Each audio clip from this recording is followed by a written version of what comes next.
I'm Anusha and I'm going to talk about matrix multiplication in this video. Let's start. So let's say we have two matrices that we're going to multiply.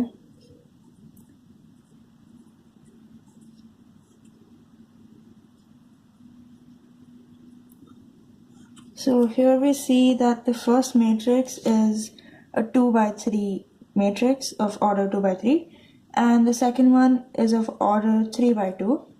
So when you're multiplying two matrices, the condition that needs to be satisfied is the column of the number of columns in the first matrix should be equal to the number of rows in the second matrix, which is satisfied over here because we have 3 columns over here and 3 rows in the second matrix.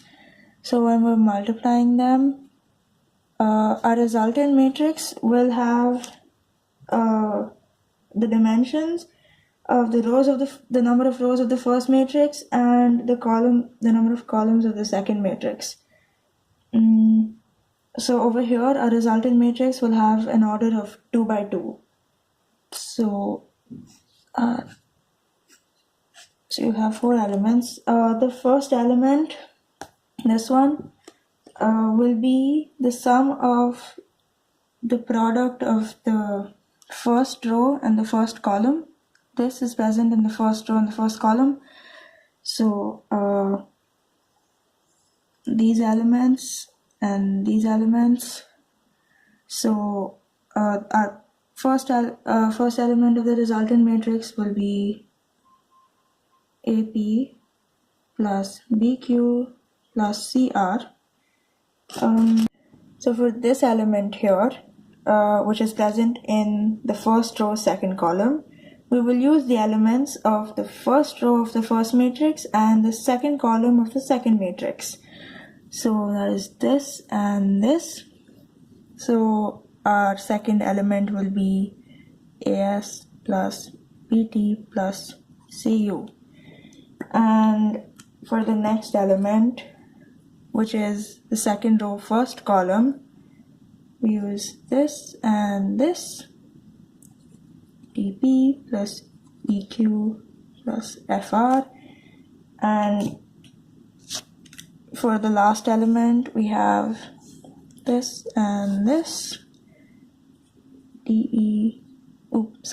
DS plus ET plus FU.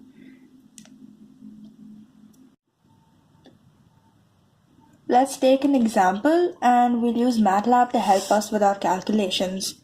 Let's run this. So here we have a matrix A of order 3 by 2 and matrix B of order 2 by 3. And so we see that the number of columns of A is equal to the number of rows of B, and so multiplication is possible. And our resultant matrix will have an order of 3 by 3. We see that for the first element, when we take the first row of A and the first column of B, we have 1 into 1 is 1 and 2 into 4 is 8, and when you add those two you get 9, which is the first element of the resultant matrix C. And similarly for all other elements. Okay, let's take another example where the columns of the first matrix doesn't match the number of rows of the second matrix. Let's run this. So over here we have two matrices A and B, both of which are of order 2 by 3, so they can't be multiplied because the number of columns and rows don't match. See, even a software like MATLAB complains when you try to multiply these two matrices. Now let's see if matrix multiplication is commutative or not. Let's take two matrices of the same dimensions, which all 4 dimensions are the same. This is our first matrix. So we see that the number of columns in the first matrix is equal to the number of rows in the second matrix, so obviously multiplication is possible. Let's multiply. So we have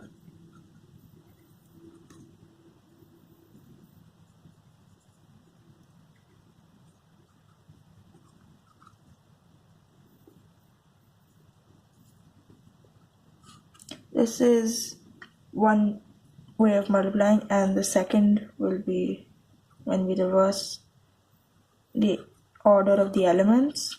Let's see what happens.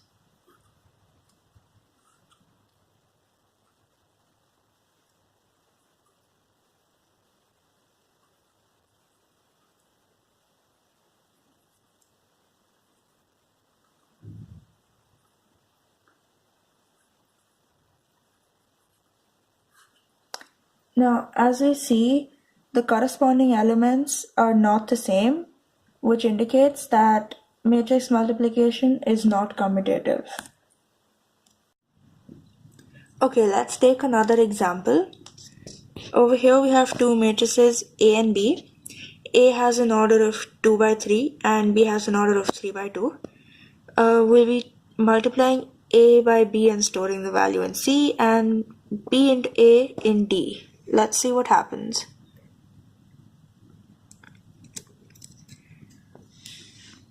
So now we see that C, which is the multiplication of A and B, has an order of 2 by 2, and D, which is the multiplication of B into A, has an order of 3 by 3. So we see that the order is not the same. The order of both the matrices are not the same, which again says that matrix multiplication is not commutative. Okay, let's see one more example to prove that matrix multiplication is not commutative. Here we have two matrices A and B, both of which are of order 2 by 2, and so they can be multiplied. Here matrix C will be A times B and matrix D will be B times A. Let's see if they're the same.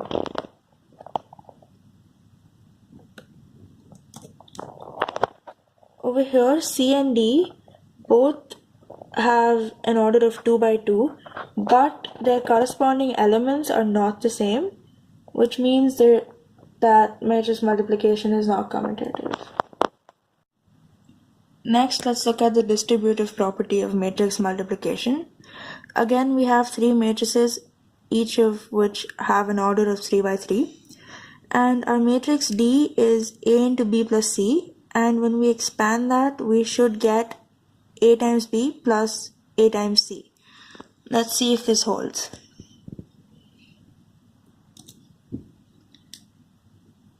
Both matrix D and E are the same, which means the distributive property of matrix multiplication holds.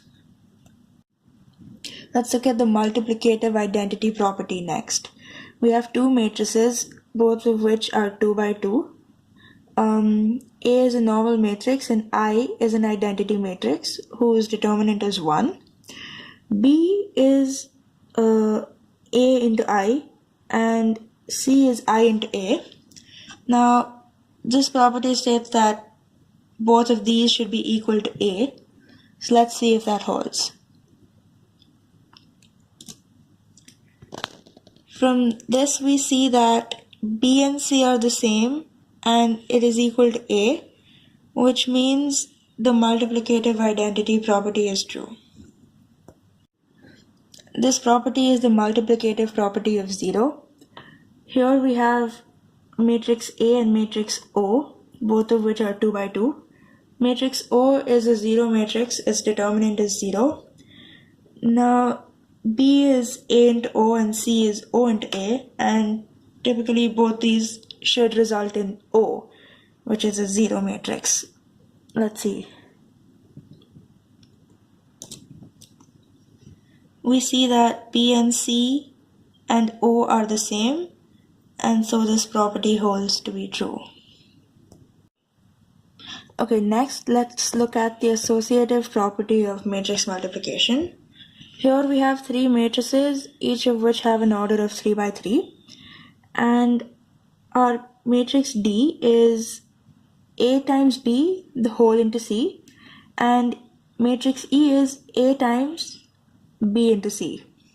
Let's see what happens. Here we see that both matrix D and C are the same, which shows us that matrix which shows us the associative property of matrix multiplication.